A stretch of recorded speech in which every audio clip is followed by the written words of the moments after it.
viu aquela situação em que seu corpo está exausto, mas a sua mente parece que está totalmente desperta? Você se deita, fecha os olhos, tenta relaxar, mas os pensamentos eles começam a vir um depois do outro. Lembranças, preocupações, tarefas pendentes, conversas que já aconteceram e conversas e situações que ainda nem aconteceram também. E quanto mais você tenta dormir, mais alerta e desperto você fica. Hoje nós vamos conversar sobre a relação entre a ansiedade e o sono e entender por que tantas pessoas acabam aí entrando nesse ciclo.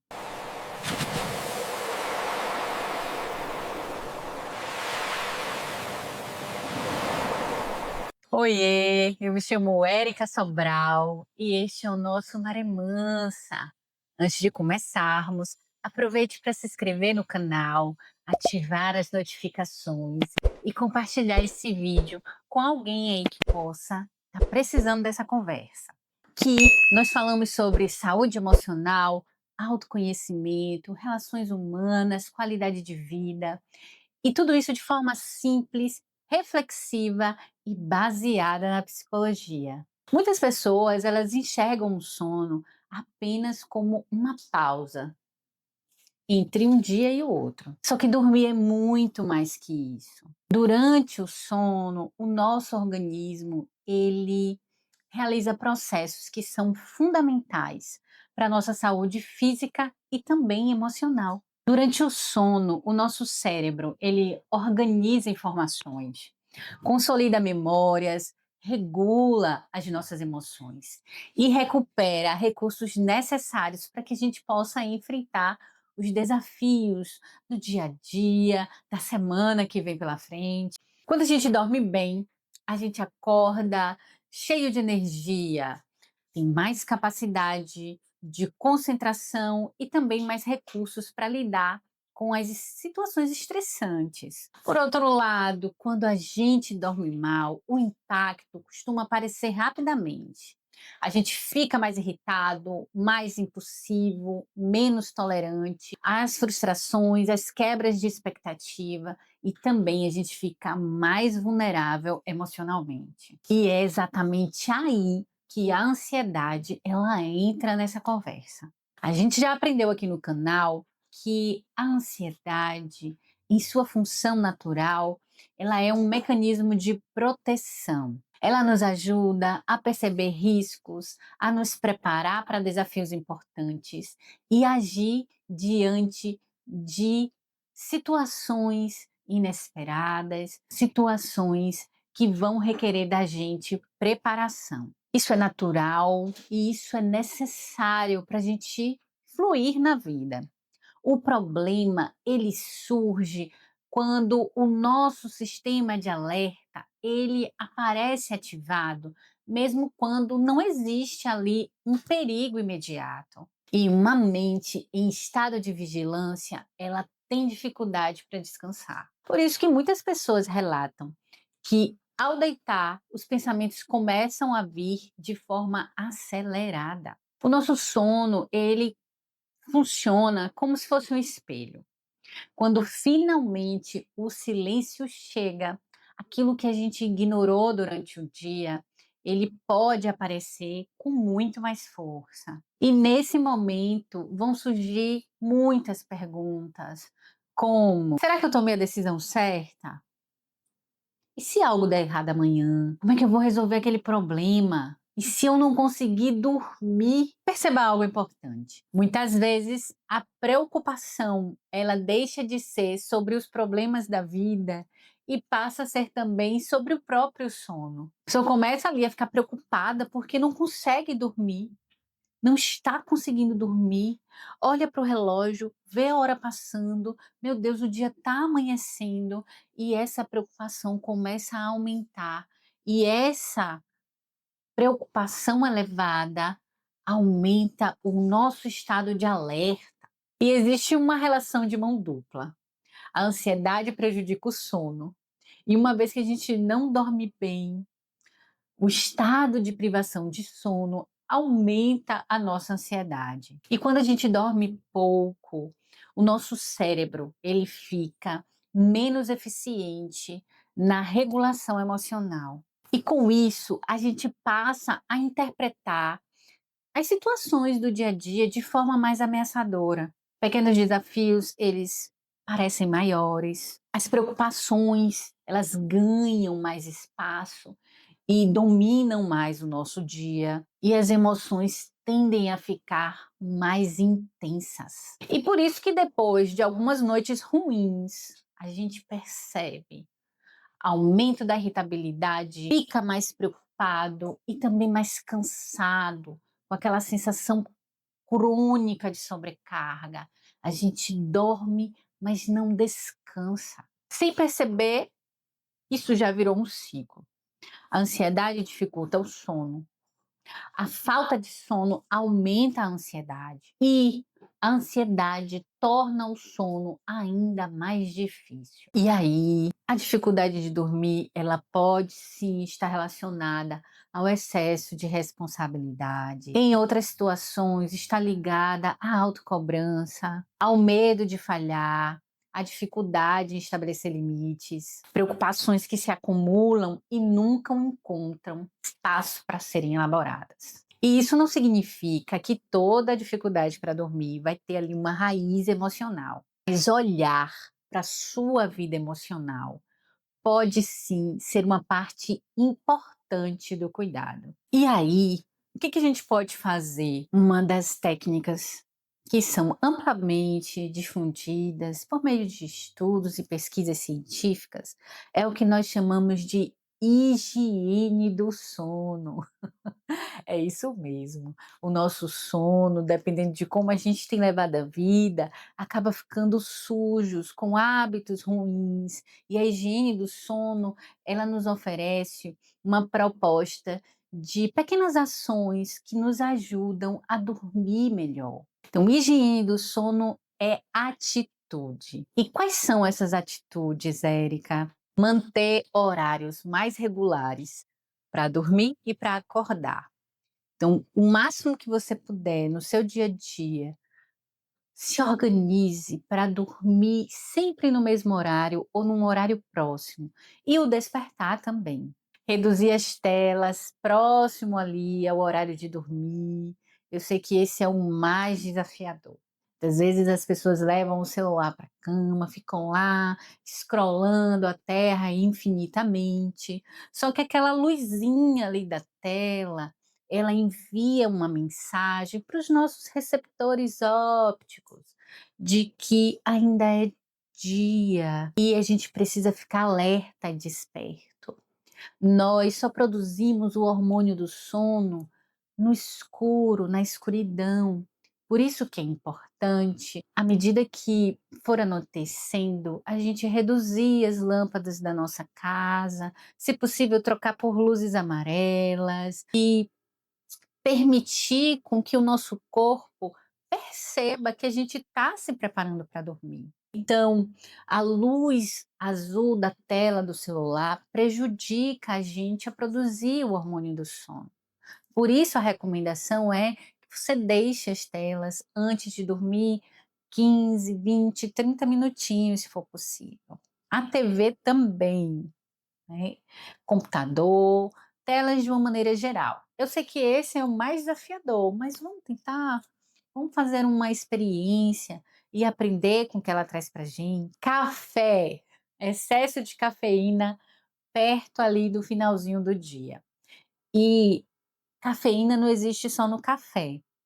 Existe também em energéticos, em alguns chás, como o chá mate, chá verde, eles contêm ali cafeína. Então, o ideal, a gente está falando de um mundo ideal, o ideal é que você possa tomar ali seu último cafezinho ou a sua bebida com cafeína por volta das 16, 15, 14 horas. E por que isso? A cafeína ela tem uma meia-vida de 6 a 8 horas no nosso organismo. Então a gente bebe agora e ela fica aqui no nosso organismo se comunicando com a gente. A cafeína, ela age na nossa adenosina, que é a responsável por enviar ao nosso corpo a mensagem de estamos cansados, precisamos descansar. Então, como a cafeína ela age na adenosina, a gente enfraquecendo, né, ela, a gente não percebe a sensação de cansaço.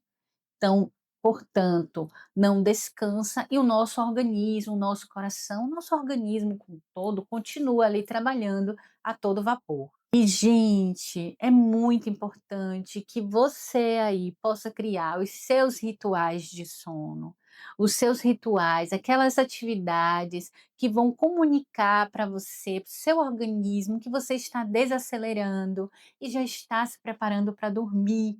Você pode tomar um banho quente, morno para quem gosta, ou também pode deixar as luzes da casa com as luzes mais amarelinhas, apagar as luzes mais brancas, ou ainda colocar uma música ambiente, uma música agradável, ou uma leitura de um livro bacana, ou qualquer que seja o livro, né? É muito importante porque a leitura, aquele exercício de manter a nossa atenção ali focada, sem muitas distrações, nos ajudam a descansar.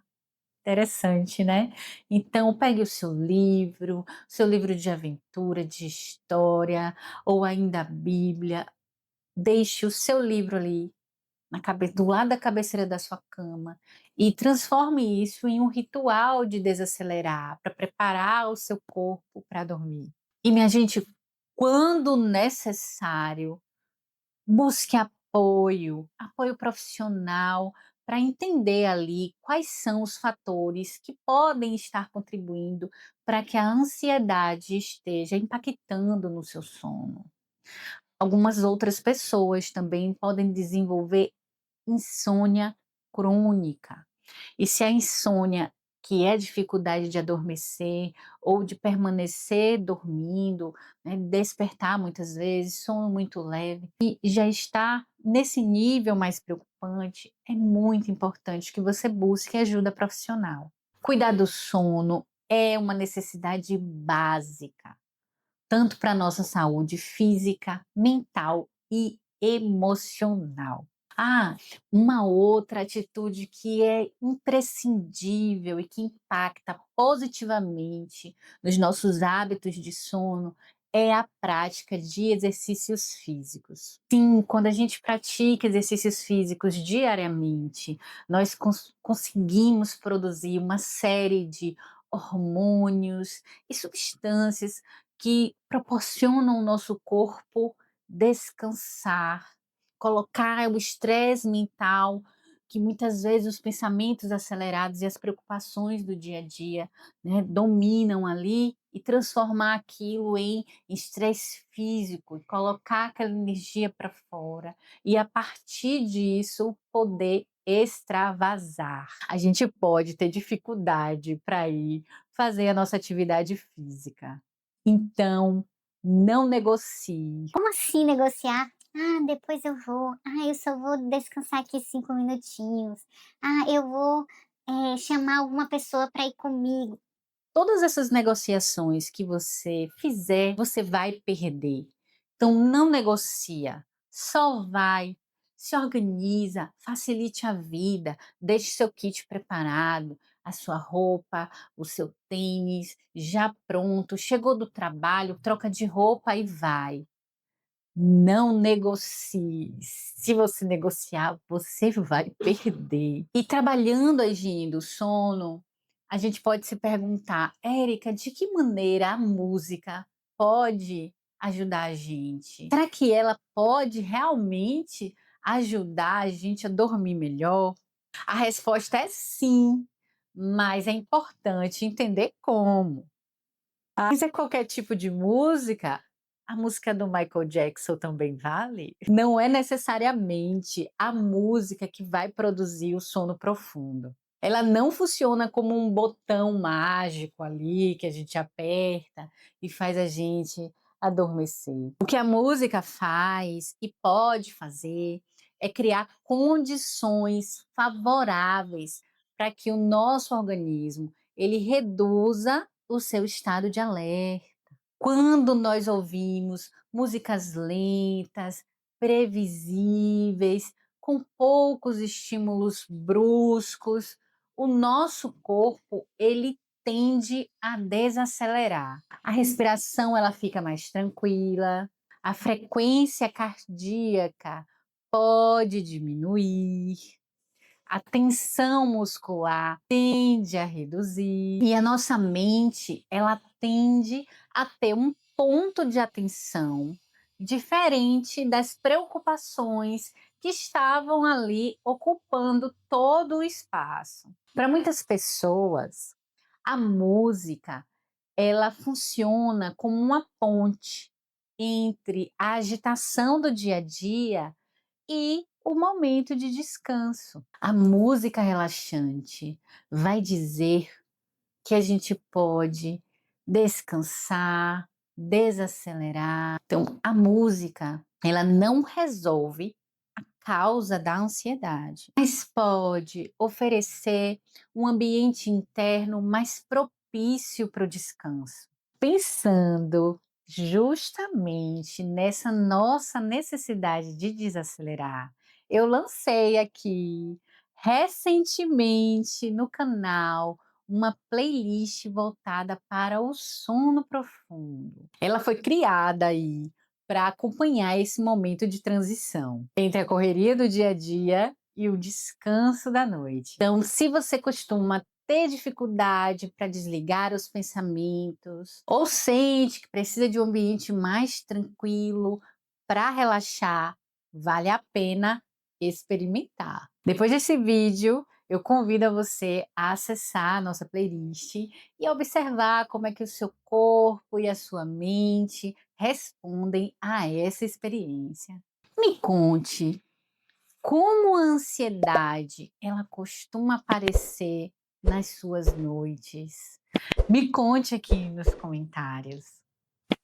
E se esse conteúdo fez sentido para você, compartilhe, curta, envie para os seus colegas, deixe comentários. É sempre um prazer ter você por aqui.